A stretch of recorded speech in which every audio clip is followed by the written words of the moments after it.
E se ah, o laboratório de psicologia for o lugar mais sombrio de toda a história humana? E se o pesquisador, na verdade, for a própria cobaia, lutando simplesmente para respirar por mais um dia? Nossa, uma premissa muito pesada, né? Sim, é terrível. Hoje a gente vai fazer um mergulho profundo sobre como um homem que foi despojado de tudo, família, posses, dignidade, reduzido a um mero número tatuado na pele, como ele conseguiu não apenas sobreviver a um campo de extermínio, mas desenvolver uma teoria psicológica revolucionária baseada no sentido da vida. Exato. E essa inversão do ambiente acadêmico tradicional, sabe, ela fornece uma base irrefutável, porque a psicologia que nasce ali, no limite absoluto da resistência existencial, ela carrega um peso único. Uhum. Ela foi testada em condições onde todas aquelas máscaras sociais e teóricas simplesmente derretem. Com certeza. O foco da nossa análise de hoje é a obra clássica Em Busca de Sentido, do psiquiatra Viktor F. Frankl. E a nossa missão aqui é traçar bem fielmente essa narrativa angustiante e transformadora. E a ideia é resumir a história dele sem pular nada, né? Desde os vagões de trem até a fundação da logoterapia. Exatamente. Sem suavizar as realidades duras que ele relata. A gente precisa compreender de verdade como a mente reage à privação extrema e como é possível encontrar uma razão para viver lá no fundo do poço. E, bom, esse ponto de ruptura da normalidade ocorre de uma forma muito brutal. Sim, o choque inicial. É. As fontes descrevem a chegada do trem a Auschwitz depois de dias de viagem. Ele relata o som estridente da locomotiva quase como um grito de socorro, sabe? Então vem o terror puro ao ler aquela placa iluminada com o nome do campo. O cérebro humano entra num curto-circuito defensivo nesse exato instante. Porque a psiquiatria observa que a mente ela é fisicamente incapaz de processar um horror dessa magnitude de uma vez só. É muita informação traumática, né? Muita. A carga de cortisol e de adrenalina seria letal ou induziria um estado catatônico imediato. E o que torna o relato dele ainda mais assustador é a frieza de tudo que acontece logo em seguida. Os prisioneiros formam filas e passam por um oficial da SS durante o que eles chamavam de primeira seleção. Uhum, aquele momento decisivo. E o oficial tem uma postura calma, elegante, e o destino de cada pessoa, ou o trabalho escravo, ou a câmara de gás imediata, é decidido com um leve aceno de dedo. Quase casual. Caramba. Cerca de 90% daquele transporte foi enviado direto para a morte. O Frankel sobrou, e ele tenta salvar o trabalho de toda a vida científica dele, o manuscrito que ele escondeu na roupa. E a reação que ele recebe é chocante. Pois é, ele tenta explicar o valor acadêmico daquilo para um prisioneiro mais veterano e recebe um grito brutal como resposta. Apenas um merda. É ali que se perde a existência nua, sabe? Só sobram os óculos e o cinto. E a psique humana reage a esse despojamento ativando o que a gente chama de ilusão de indulto. Como assim? É um mecanismo neurológico fascinante. Isso é muito documentado em pessoas que são condenadas à morte.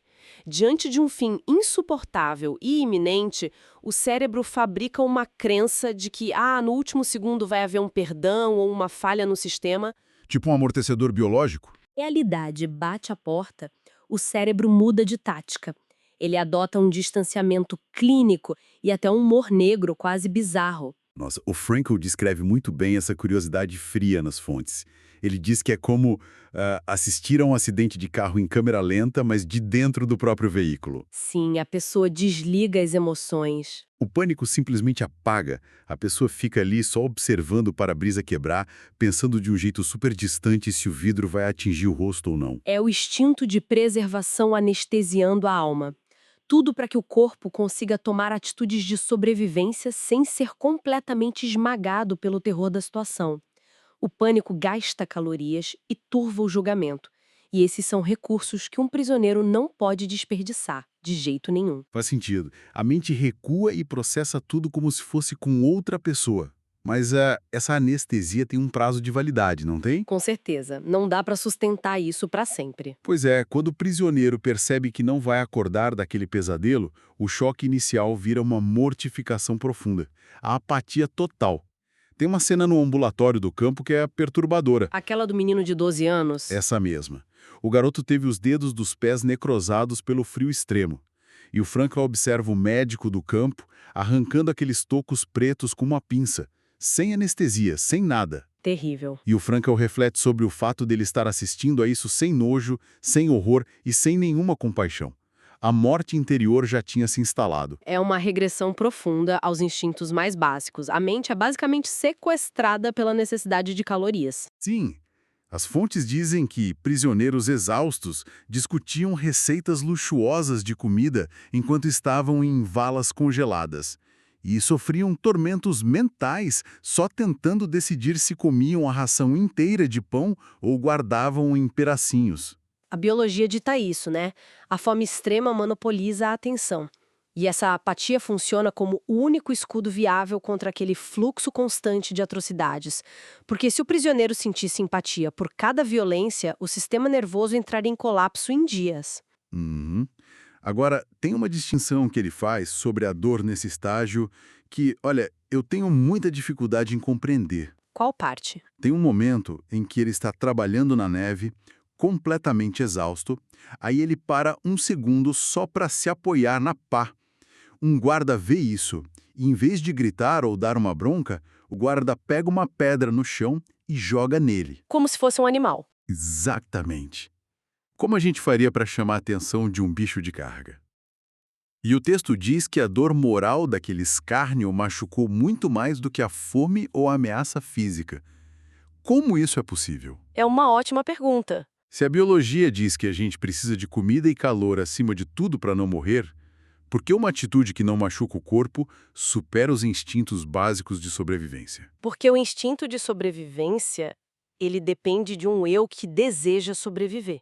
A dignidade não é um luxo filosófico, sabe? Ela é a base da nossa identidade. Entendi. O guarda não viu o Frankl nem como um inimigo humano que merecia ódio. Ele o reduziu a um objeto utilitário. E quando esse escárnio aniquila a identidade e a pessoa aceita essa degradação, o motor da sobrevivência para. O corpo desiste junto com a mente. Exato. O colapso físico acelera drasticamente logo depois do colapso moral. Nossa, isso explica aquele terror todo em torno do prisioneiro, que eles chamavam de muçulmano, né?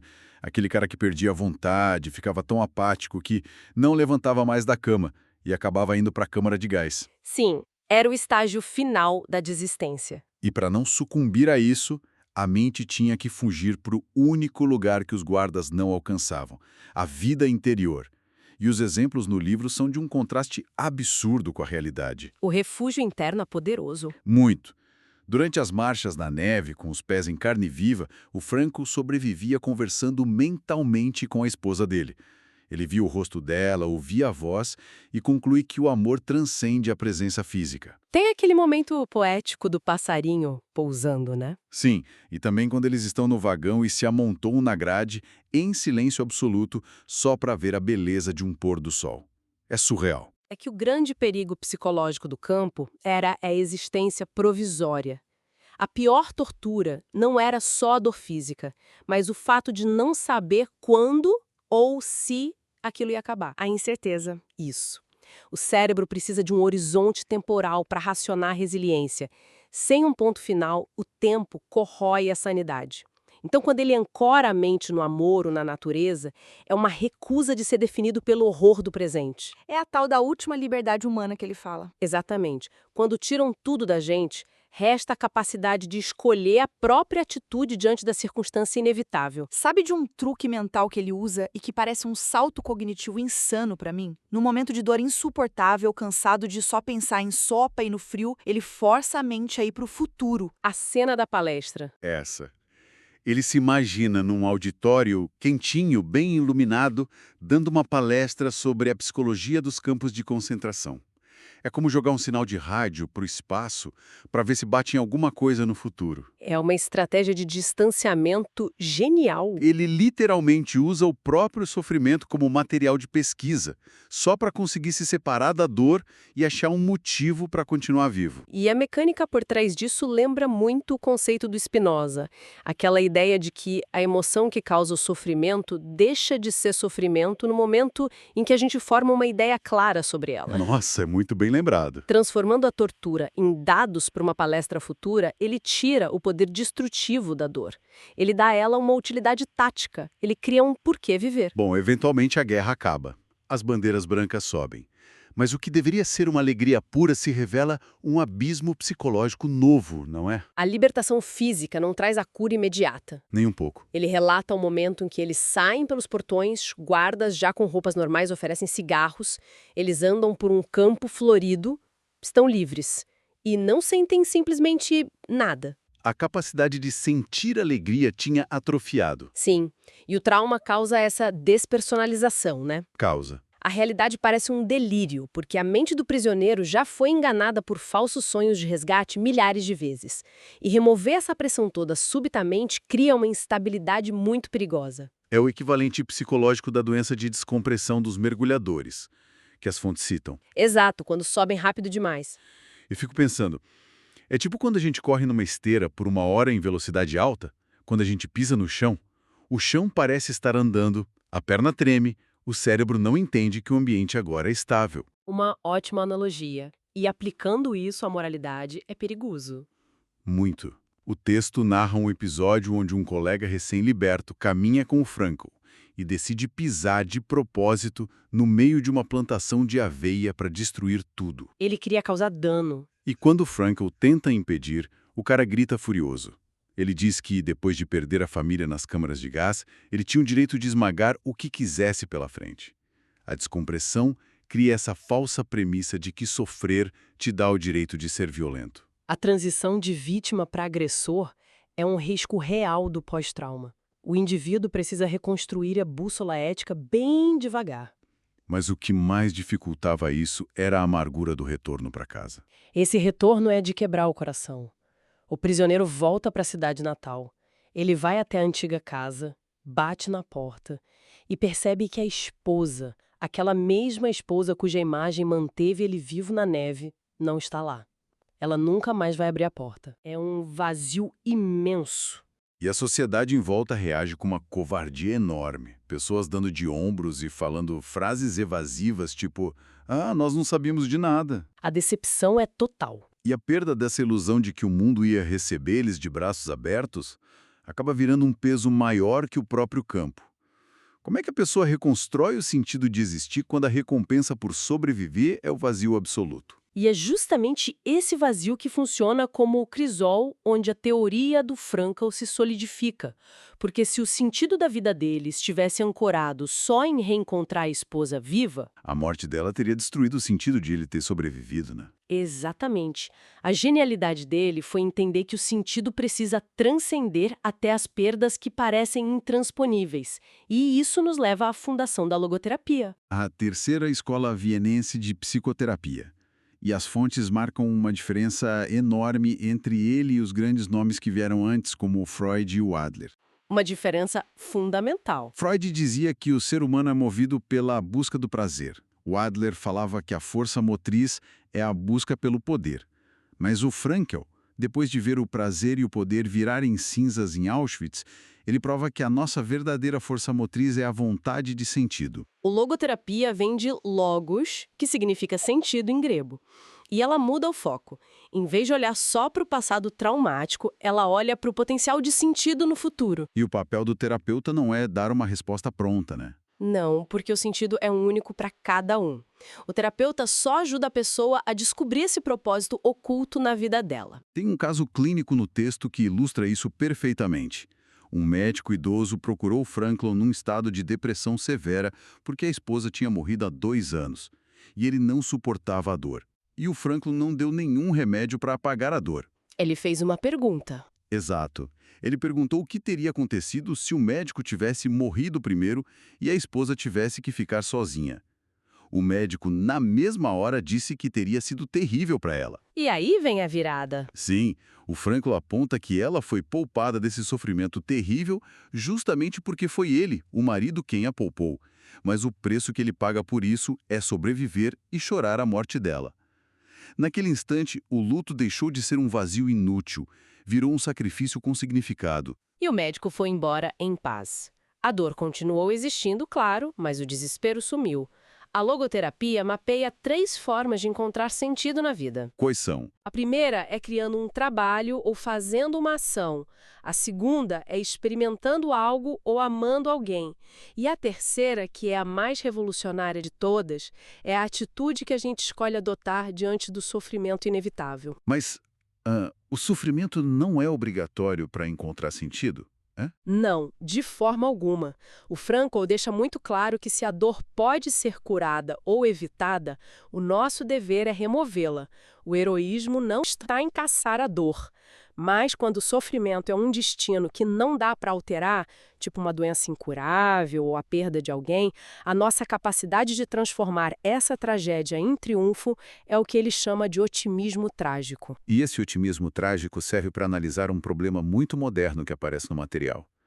Hoje, o nosso grande perigo não é mais o campo de concentração, é o que ele chama de vácuo existencial. Tédio, depressão, vícios. Pois é, a sociedade moderna deu para a gente os meios para viver, mas não nos deu um porquê viver. O texto fala sobre a nossa busca obsessiva por conforto absoluto.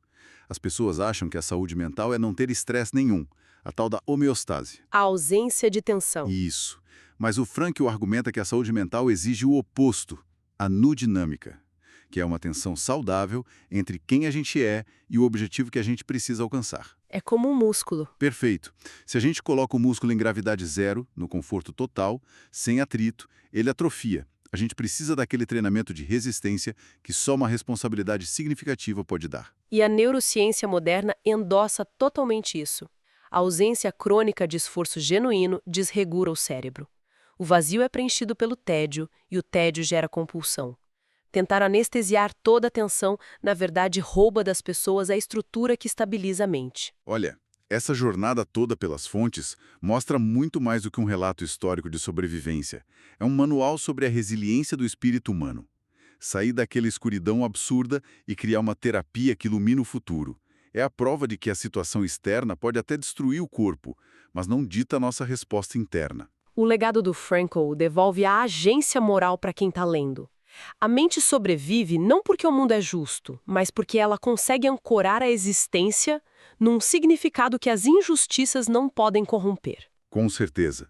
E bom, para fechar nossa análise, as fontes deixam uma provocação final que vira nossa postura de cabeça para baixo.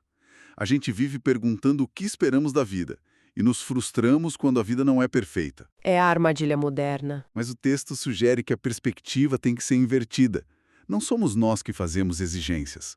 A vida que está o tempo todo fazendo perguntas para a gente, através das dificuldades e das responsabilidades que aparecem no nosso caminho. E a gente responde com ações. Exato. Não com palavras, mas com a nossa conduta. A grande pergunta que fica, depois de conhecer uma história como essa é: qual é a responsabilidade que a vida está exigindo de você hoje diante dos seus desafios? E qual vai ser o monumento que você vai deixar construído ao responder a ela?